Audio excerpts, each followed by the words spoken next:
দর্শক, আমি আজকে এই চ্যানেলে গিয়েছিলাম, একটা শো হয়েছে ওখানে।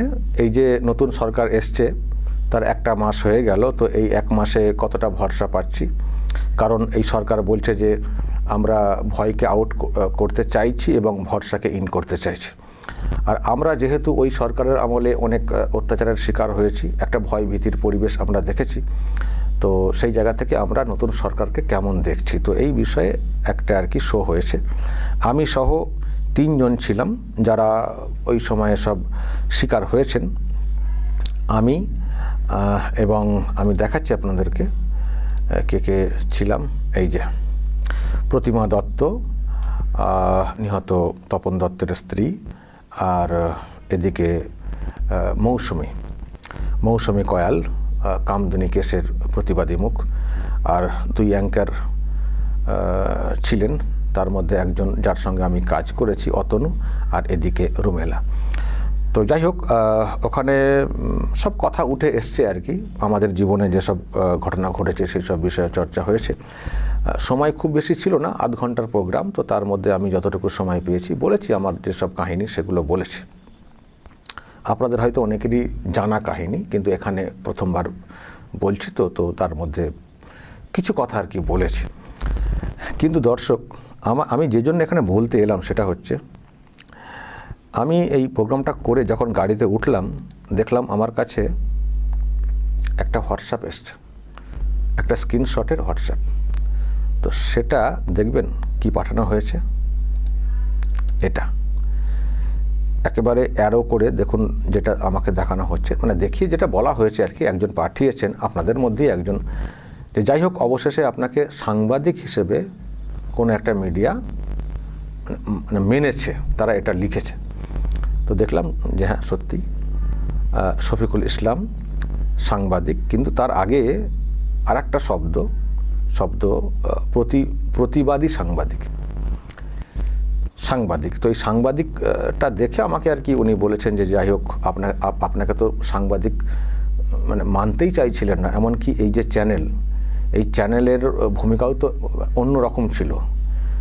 আমি দর্শক নিজেও একটা সময় বলেছি যে এই চ্যানেল কেন এই রকম, এই চ্যানেলের মাথায় কে থাকেন, তিনি কোথায় থাকেন, ব্যাখ্যা দিয়েছি, এবং সরকার পরিবর্তনের পরে তারও চাকরি গেছে সেটাও বলেছি।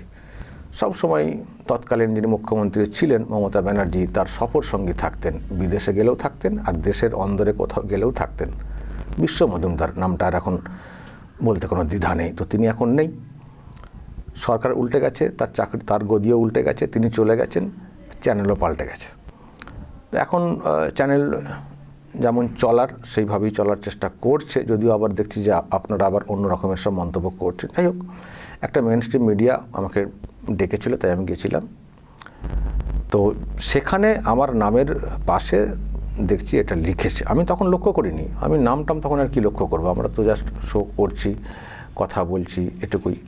তো যিনি পাঠিয়েছেন তারপরে দেখলাম সত্যিই তো সাংবাদিক তো লেখা হয়েছে, ঠিক আছে, তার সঙ্গে আবার দেখছি প্রতিবাদী সাংবাদিক। তবে এটাও দর্শক নতুন সাংবাদিক, তার সঙ্গে প্রতিবাদী শিক্ষক দেখেছেন, প্রতিবাদী ডাক্তার দেখেছেন, প্রতিবাদী আরও সব দেখবেন যারাই মুখ খুলেছেন, তার সঙ্গে প্রতিবাদী কথাটা এসেছে, কিন্তু প্রতিবাদী সাংবাদিক আমি আমার জীবনে প্রথম দেখলাম যে কোনো মিডিয়া এই রকম একটা পরিচয় দিচ্ছে, প্রতিবাদী সাংবাদিক আবার প্রতিবাদী, এটাও কিন্তু বিরল ব্যাপার। এখন যদি এই মিডিয়া সত্যিই ভেবে থাকে যে আমি একজন প্রতিবাদী সাংবাদিক, তাহলে বলবো তাদের ভাবনাতে হয়তো কোথাও এসছে যে আমি সাংবাদিক, কিন্তু আমার মধ্যে কোথাও একটা প্রতিবাদ আছে। এখন তারা লিখেছে, আমি আর কি বলবো। তবে আমি নিজের ব্যাখ্যা যদি দিতে চাই আর কি, সেটা বলতে পারি। দেখুন, প্রতিবাদী সাংবাদিক এটা সত্যিই খুব একটা অড টাইপের, কিন্তু আমাদের এখানে না সত্যি প্রতিবাদী হতে হয়েছে। আমি কি সত্যি শুধু নর্মাল সাংবাদিকতা তো 21 বছর বয়স থেকে করছি। আমি কি এইরকম ছিলাম? আমি এরকম ছিলাম না। আমি যখন কাজ শুরু করেছিলাম, সেই খবর এখন, তারপরে অনেক জায়গাতেই কাজ করেছি, চ্যানেল 10, আগের চ্যানেল 10, কলকাতা টিভি, বিভিন্ন জায়গাতে প্রিন্টও করেছি। আমি কি এরকম ছিলাম? আমি এরকম ছিলাম না। খবর সাংবাদিক, শুধু সাংবাদিক বললে যা হয় সেটা করতাম।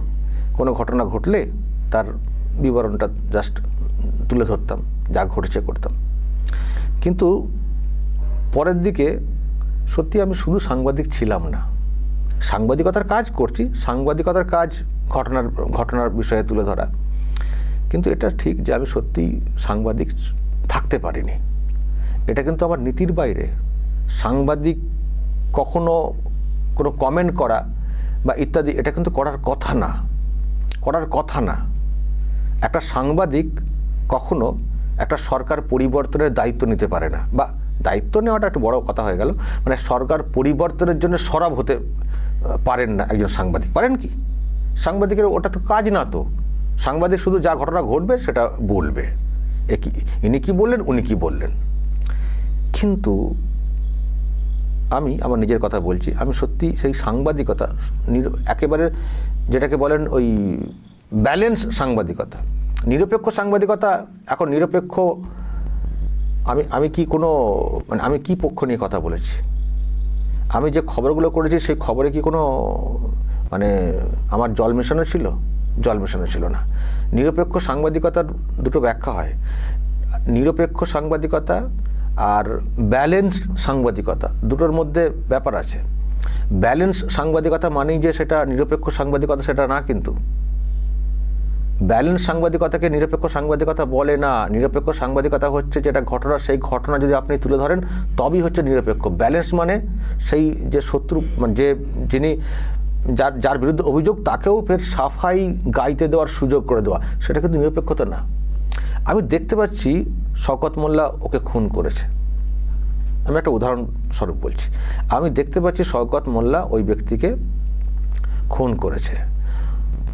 তো যেটা দেখছি, আমি যদি সেটা বলি এটা একটা, আর যেটা দেখছি দেখার পরেও আমি শওকত মোল্লার ফের যদি একটা বক্তব্য নিই, আপনি কি খুন করেছেন? আমি দেখেছি কিন্তু খুন করেছেন, কিন্তু তাকে যদি আমি ফের প্রশ্ন করি আপনি কি খুন করেছেন, তো তিনি কি বলবেন? খুন করেছি। তাকে দেখতে পেলেও তিনি বলবেন না না ওটা এআই ভিডিও। এখন তো এআই ভিডিও কথাটা এসছে না। ফলে যদি বলেন যে খুন হয়েছে, কেন শওকত মোল্লার বক্তব্যটা নিলেন না? তাহলে আপনি নিরপেক্ষ নন। এটা কোনো কথা হলো না। আমি দেখতে পাচ্ছি যে খুন শওকত মোল্লা করেছেন, তারপর শওকত মোল্লার বাইট নিয়ে তাকে সাফাই গাওয়ার সুযোগটা কেন দেব? ফলে যারা ওই অন্যায় দেখেও অপর পক্ষ যাদের বিরুদ্ধে অভিযোগ, তাদেরকে বলার সুযোগ দেন, দিয়ে বলেন আমরা নিরপেক্ষ সাংবাদিক, এটা নিরপেক্ষ সাংবাদিকতা বলে না। বলতে পারেন ব্যালেন্স করে চলছেন। অভিযোগ এসছে, ওরও বক্তব্য আনলেন, নিজেকে সেফ রাখলেন। ফলে আমরা যেটা করেছি, যদি বলেন যে আপনারা তো এমন করেছেন সব টিএমসির বিরুদ্ধে, তাহলে কী করে নিরপেক্ষ হলেন? বলতে পারেন আপনারা, যারা বলবেন। কিন্তু আমি কোথাও মনে করি যা বলেছি, যেটা দেখতে পেয়েছি বলেছি, ওই রকম করিনি। যে দেখতে পাচ্ছি মানুষটা খুন করেছেন, তাও তার সাফাই দেওয়ার সুযোগ এনে দেবো, ওটা করিনি। এবার যদি ওটাকে আপনারা বলেন না তাহলে আপনি নিরপেক্ষ নন, বলতে পারেন। কিন্তু আমি কোথাও মনে করি যা করেছি নিরপেক্ষতা, মানুষের কথা তুলে ধরার চেষ্টা করেছি। যে হয়তো সব খবর করিনি, হয়তো টিএমসির পক্ষে যাওয়ার মতো খবর করিনি, অনেক মিডিয়া করেছে, কিন্তু আমি যেটুকু করেছি তাতে জল মেশানো ছিল না। যা দেখতে পেয়েছি সেটা বলেছি। ওই তথাকথিত ব্যালেন্সড নিউজ বা যেটাকে নিরপেক্ষ বলার চেষ্টা করেন, ওই পথে আমি ছিলাম না। এটা একটা। আর দ্বিতীয়ত, হ্যাঁ আমি সত্যি প্রতিবাদী ছিলাম, সাংবাদিকতা করেছি, খবর তুলে ধরেছি, কিন্তু তার সঙ্গে আমি প্রতিবাদী ভূমিকাটা অবলম্বন করেছি। এই জন্য বলছি কারণ আমি ওখানে অনেক কমেন্ট করেছি। যারা সাংবাদিক তারা খবরের বিবরণ দেন, নিজস্ব কমেন্ট রাখেন না, কি উচিত না এটা সাংবাদিকরা বলেন না, জাস্ট ঘটনার বিবরণ দেন, মানুষ সিদ্ধান্ত নেন কী করা উচিত, কী করা উচিত না। কিন্তু হ্যাঁ আমি বিভিন্ন ক্ষেত্রে কমেন্ট পাস করেছি। আর যেটা খুব অন্যায় মনে হয়েছে, জোর গলাতে যারা অন্যায় করেছেন তাদের বিরুদ্ধে গর্জে উঠেছি, আর ওই রকম ওদের সাফাই দেওয়ার সুযোগ দিইনি। ফলে আমার টোটাল রিপোর্টের মধ্যে একটা প্রতিবাদ ছিল, যে শাসক ছিল তাদের বিরুদ্ধে আমার একটা প্রতিবাদ ছিল। তো সেটা মাথায় রেখে যদি প্রতিবাদী সাংবাদিক হিসেবে তকমা দেওয়ার চেষ্টা করে এই চ্যানেল, খারাপ লাগছে না, ঠিক আছে। যদি কেউ বলেন তাহলে কি সাংবাদিক হলেন, প্রতিবাদী সাংবাদিক, আবার কি সাংবাদিকতা বললে বলবেন, যে বলার যার ইচ্ছা হচ্ছে বলবেন। কিন্তু আমি মানি এই প্রতিবাদী সাংবাদিক, দেখুন আমাকে ওনারা লিখেছেন বলে ওটা আমি তকমাটা পেয়েছি এটা না, আমি তার ব্যাখ্যা দিচ্ছি। কেউ কেউ দেখছি বলার চেষ্টা করছেন, সেজন্য আমি কথাটা বলছি যে চ্যানেল যেটা লিখেছে প্রতিবাদী সাংবাদিক, আমি নিজেও মানি, আমি হ্যাঁ সাংবাদিকতার পাশাপাশি প্রতিবাদ করেছি। ইচ্ছে করে প্রথম থেকে আমার এটাই ইচ্ছে এটা না, কিন্তু শুধুমাত্র পরিস্থিতির চাপে পড়ে বা পরিস্থিতি দেখে আমি প্রতিবাদ করেছি। এবং আমি তো ঘোষণাই করে দিয়েছিলাম যে সরকারটাকে দেখছি এই সরকার চলতে পারে না, এই সরকার থাকলে আমাদের বাংলার কখনো উন্নতি হতে পারে না, ফলে এই সরকারটাকে হাঁটাও, এটা পরিষ্কার বলে দিয়েছিলাম। এবং বলেছিলাম যে আমি পরিবর্তনপন্থী বলেছিলাম। কিন্তু তার সঙ্গে সাংবাদিকতার যে ব্যাপারগুলো আছে, খবর রিপোর্ট তুলে ধরার ক্ষেত্রে সেটা করছি। আমার খবরে কারো ক্ষতি হয়ে যাবে ইচ্ছে করে আমি তাকে ক্ষতি করব, সেটা আমি করিনি। কারণ সাংবাদিকতার পাঠটা আমি এমন একটা জায়গা থেকে শিখেছি, আমি তার জন্য খুব গর্বিত। আমার গুরু অভিজিৎ দাশগুপ্ত, খবর এখনের, যার হাতেই যারা মানে তৈরি হয়েছিলেন, তারাই কিন্তু বাংলা মিডিয়ার এত যে বিস্তার তাদের হাতেই অনেকটা হয়েছে, তারাই লিডিং পজিশনে ছিলেন। কিন্তু হ্যাঁ, সাংবাদিকতার এখন ধারা পাল্টেছে, এখন কেউ প্রতিবাদী হয়ে গেছি, কেউ বা অন্যভাবে মানে পন্থী হয়ে গেছি। কিন্তু সাংবাদিকতা কী জিনিস সেটা আমরা কিন্তু হাড়ে হাড়ে চিনি। সবটাই যে আমরা এখন সব কিছু মেনে ওইভাবে সাংবাদিকতা করতে পারছি সেটা না, কিন্তু এর জন্য যদি আমাদেরকে দায়ী করেন সেটা কিন্তু করা চলবে না। যা করছি, এই যে প্রতিবাদী হতে হয়েছে সাংবাদিক হিসেবেও, সবটাই হচ্ছে পরিস্থিতির চাপে পড়ে যখন দেখেছি আমাদের ওপরে অহেতুক নির্যাতন হচ্ছে জাস্ট একটা রিপোর্টকে তুলে ধরার জন্যে, তখন আমাদেরকেও গর্জাতে হয়েছে। সাংবাদিকতার মানে রিপোর্ট পেশের পাশাপাশি মন্তব্য করতে হয়েছে, গর্জাতে হয়েছে, জোরালো প্রশ্ন তুলতে হয়েছে। ফলে সেখানে প্রতিবাদী একটা ভূমিকা এসে গেছে। তাই হয়তো আমাদেরকে এখন প্রতিবাদী সাংবাদিক হিসেবে ডাকা হচ্ছে। ওকে, প্রতিবাদী বলার থেকেও সাংবাদিক হিসেবে যে ওনারা বলেছেন ধন্য, কারণ ইনাদের যিনি ছিলেন বিশ্ব মজুমদার, মানে মমতা ব্যানার্জির একেবারে ঘনিষ্ঠ, তারা আমাদেরকে সাংবাদিক হিসেবে মানতেই চাইছিলেন না। নিশ্চয়ই আপনাদের মনে আছে, অনেক কমেন্ট উনি পাস করেছেন যে এরা সাংবাদিক না, এরা সব আবার দু পয়সার ব্যাপার স্যাপার নিয়ে অনেকে প্রশ্ন তুলেছিলেন। ফলে আমাদেরকে কিছুদের সাংবাদিক হিসেবে মানতে চাইছিলেন না। যদিও আমি কিন্তু মেন স্ট্রিম মিডিয়ারই লোক, আমি তো ইউটিউবে পরে এসেছি। যখন আমাদের ঝাঁপ বন্ধ করে দিয়ে চলে গেল, মানে সব মেশিনপত্র নিয়ে চলে গেল পুলিশ, তারপর থেকে আর আমার আরামবাগ কেবল টিভি যেটা ছিল সেটাকে চালু করিনি, পয়সাও ছিল না, তো আমি ইউটিউবে চলে এসেছি। কিন্তু ইউটিউবে আমি পরে এসেছি, কাজের শুরু কিন্তু আবার মেন স্ট্রিম মিডিয়ার। কিন্তু তার সত্ত্বেও দেখি আমাকে নিয়ে প্রশ্ন ছিল, আসলে ওই যে প্রতিবাদী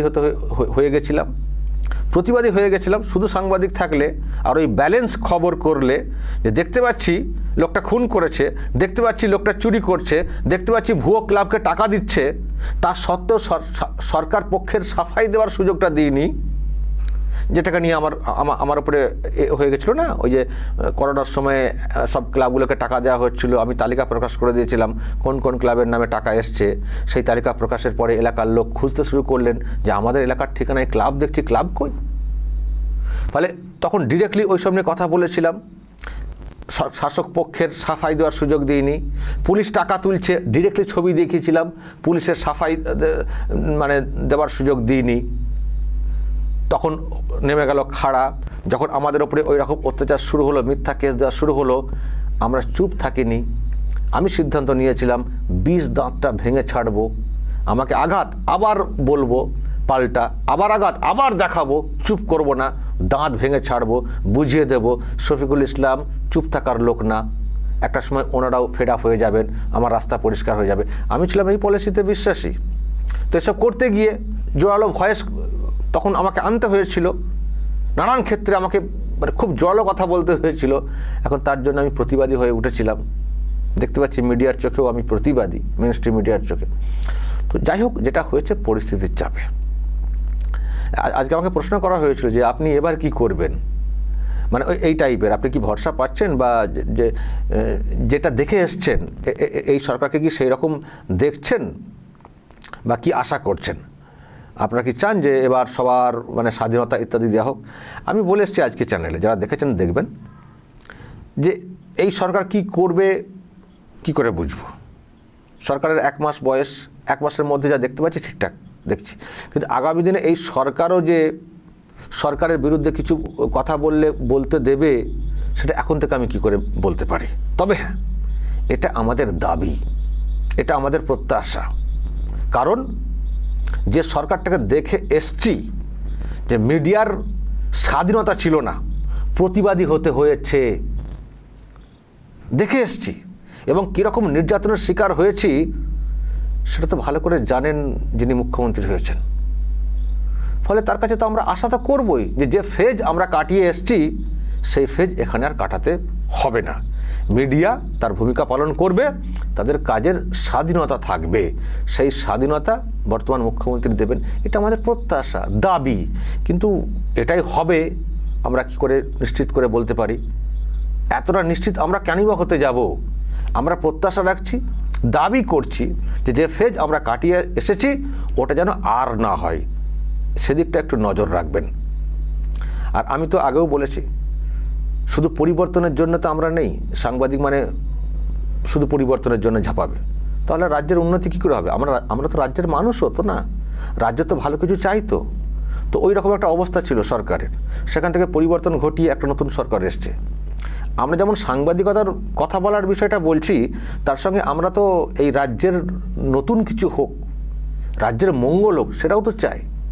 ফলে এই সরকারের শুরু থেকে যদি আমরা কিছু বলতে থাকি, অহেতুক মানে চেঁচামেচি করতে থাকি, তাহলে শুধু আবার বলছি, শুধু পরিবর্তন করার জন্য তো না, রাজ্যের আসল পরিবর্তন আমরা চাই। ফলে সেটাও ব্যাঘাত ঘটবে। আমরা চাই সরকারকে সুযোগ দেব যে সরকার কাজটা করুক। অনেক কষ্টের বিনিময়ে পরিবর্তন এসছে। বাক স্বাধীনতা যেমন মানে হরণ করে নেওয়া হয়েছিল, সেটা আমরা যেমন চাই ফেরত, তেমনি রাজ্যে যে বেহাল দশা হয়ে গেছিলো তারও আমরা চাই, মানে সেখান থেকে আমরা বাংলাকে নতুন করে দেখতে চাই। ফলে সেই কাজটা সরকার করুক। ফলে আমরা সরকারকে সময় দিতে চাই। কিন্তু যদি দেখি কিছুই হলো না, পরিবর্তনটা হয়ে গেল নামেই, বাক স্বাধীনতা হরণ করে নেওয়া হচ্ছে, ফের ফেক কেস দিয়ে সাংবাদিকদেরকে জব্দ করার চেষ্টা হচ্ছে, তখন ফের প্রতিবাদী হতে হবে। আমরা কিন্তু কারো ঠিকা নিয়ে বসে নেই। আমরা স্বাধীনতার এই মানে বাক স্বাধীনতার পক্ষে, আর 2 হচ্ছে বাংলার উন্নয়ন দেখতে চাই। তো যদি সেটা না হয় ফের মুখর হতে হবে। কিন্তু হ্যাঁ, মুখ্যমন্ত্রী যাকে আমরা দেখছি এবং তিনি নিজেও যে অভিজ্ঞতা দেখে এলেন, আমাদের পূর্ণ আস্থা রয়েছে। মানে আমি জানি না পরবর্তী সময়ে কি হবে, কিন্তু যা দেখতে পাচ্ছি, যতটুকু চিনেছি, আমাদেরকে মানে প্রতিবাদী হতে হবে না। আমাদের বাক স্বাধীনতা সেটা বজায় থাকবে, আর বাংলার উন্নতি ত্বরান্বিতভাবে মানে হবে আর কি, মানে দ্রুত গতিতে এগোবে। এটা আমাদের আশা প্রত্যাশা যে উনি সেই প্রত্যাশা আমাদের পূরণ করবেন। ফলে সেদিক দিয়ে আমাদের ভরসা এই গত 1 মাসে হয়েছে, সেটা আমি বোঝানোর চেষ্টা করেছি। এখানে একটু লম্বা করে বোঝালাম, অতটা সুযোগ ওখানে পাইনি, আধ ঘন্টার প্রোগ্রাম তো, কিন্তু এটা আমি বাকিটাও এখানে বুঝিয়ে দিলাম যে নতুন সরকারের প্রতি আমাদের ভরসা বাড়ছে। মানে আমি সত্যি মুক্তির স্বাদ পেয়েছি, কারণ আগে তো ঠক ঠক ঠক ঠক আওয়াজ হতো দরজাতে, আর আওয়াজ হলেই আমাদের মাথায় প্রথম আসতো কোন থানা থেকে আবার নোটিশ এলো। আমরা জিজ্ঞাসা করতাম, কে এসছেন? অমুক থানা থেকে এসছি। আমার ওয়াইফ জানালা দিয়ে নোটিশটা নিত। তো সেটা কিন্তু আর আসেনি। গত 1 মাসে আর কোনো ঠক নেই। এখন মোটামুটি দরজা খুলেও আমরা থাকতে পারছি। এখন থাকতে পারছি। হ্যাঁ, এখনও মানুষ আসছেন, ঠক করছেন, তো তারা নানান সব সমস্যা নিয়ে আসছেন। আর তাদের মনে কেন যে একটা ধারণা তৈরি হয়ে গেছে যে শফিকুল ইসলামের কাছে গেলে মনে হয় সব সমস্যার সমাধান হয়ে যাবে। আমি নাকি মুখ্যমন্ত্রীর খুব কাছের লোক। আরে মুখ্যমন্ত্রীর সঙ্গে একটা যোগাযোগ আগে থেকে আছে, ঈদের দিনে একটা শুভেচ্ছা দিয়েছেন বলে এরকম ভেবে ফেললে তো মুশকিল হয়ে যায়। সবাই চলে আসছেন নানান সমস্যা নিয়ে, এবং অনেক আবদার নিয়ে চলে আসছেন। আমাকে আমার বাড়ির পাশে বদলি করে দেওয়ার একটু ব্যবস্থা করুন না, আমাকে এটা করুন না। আমি তাদেরকে বুঝিয়ে বলেছি এবং এখনও বলতে চাই, আমি কিন্তু কোনো অনিয়ম বেনিয়মে আমি যেতে পারবো না। আমি কোনো টাকা পয়সার বিনিময়ে কাউকে বাড়ির কাছে বদলি করে দেবো মুখ্যমন্ত্রীর সঙ্গে যোগাযোগ আছে বলে বা ওপরতলায় বলে, এসব আমার দ্বারাই হবে না। দয়া করে এই রকম অন্যায় আবদার নিয়ে শফিকুল ইসলামের কাছে আসবেন না। যতই আমি পরিচিতি হই, যতই কাছের লোক হই, আত্মীয়স্বজন হই বা মুখের পরিচিত হই, আসবেন না দয়া করে। হ্যাঁ, যদি এটা হয় যে আগের সরকারের আমলে আপনার প্রতি অবিচার হয়েছে, আপনার প্রতি অবিচার হয়েছে, অন্যায়ের শিকার হয়েছেন, সেটা বলতে পারেন। আমি চেষ্টা করব ন্যায় বিচার যাতে আপনি পান, সেই একটা রাস্তা যদি আমার ক্ষমতা থাকে সেটার। শফিকুল ইসলাম কখনো কোনো অন্যায়ের সঙ্গে আপোষ করে না, আর শফিকুল ইসলাম কখনো অন্যায় আবদারও সরকার পক্ষের কাছে কখনো করবে না। ফলে ওই রকম আবদার নিয়ে দয়া করে আমার কাছে কেউ আসবেন না। প্রচুর মানুষ আসছেন, অনেক আশা নিয়ে আসছেন, দয়া করে আসবেন না। অন্যায় আবদার, সুবিধা নেওয়া ইত্যাদি এইসব আমাকে দিয়ে কিছু হবে না। অবিচার, অনাচার, অত্যাচারের শিকার হলে গতবার সেটা বলবেন, আমি আমার খবরের মাধ্যমে হয়তো তুলে ধরতে পারি, বা যেখানে বললে যদি আপনার কিছু সুরাহা হয় সেটার জন্য আমি চেষ্টা করি। সেটা আমাদের দায়িত্বের মধ্যেও পড়ে, কারণ আমরা তো পরিবর্তনটা চেয়েছি রাজ্যের সুশাসন প্রতিষ্ঠার জন্যে। তো সরকার পরিবর্তনের পরেও যদি সেই বিচারটা না আসে, আর হ্যাঁ, যদি এখন কেউ কোনোভাবে অবিচারের শিকার হন পরিবর্তনের পরেও, সেটা কিন্তু বলতে পারেন, সেটা কিন্তু বলতে পারেন। আমি শুনছি অনেক সব চলছে, আমি পরে পরে আসবো, যেটা কিন্তু আমারও ভালো লাগছে না। পরিবর্তনের পরে এই বিজেপিতে থাকা কিছু লোক, তারা তাদের স্বার্থ কায়েমের চেষ্টা করছেন, এগুলো কিন্তু খুব একটা ভালো লাগছে না। আমি নোট করছি, অবজার্ভ করছি, আমি কিন্তু সেগুলো প্রকাশ্যে আনবো। আবার বলছি, অনেক রক্তের বিনিময়ে, অনেক কষ্টের বিনিময়ে পরিবর্তন এসছে। আমি একজন সাংবাদিক, বা এনাদের কথায় প্রতিবাদী সাংবাদিক, আমার কথায় পরিবর্তনপন্থী সাংবাদিক ছিলাম। পরিবর্তন এসছে, পরিবর্তনের জন্য যা করার, যা বলার সেটা করেছি। কিন্তু সেই পরিবর্তন যদি বৃথা হয়ে যায়, সেই বৃথা যারা করার চেষ্টা করছেন তাদেরকে কিন্তু আমি ছাড়বো না, এটুকু বলতে পারি। দর্শক বলবেন যা বলার এবং নজর রাখবেন আরামবাগ টিভিতে।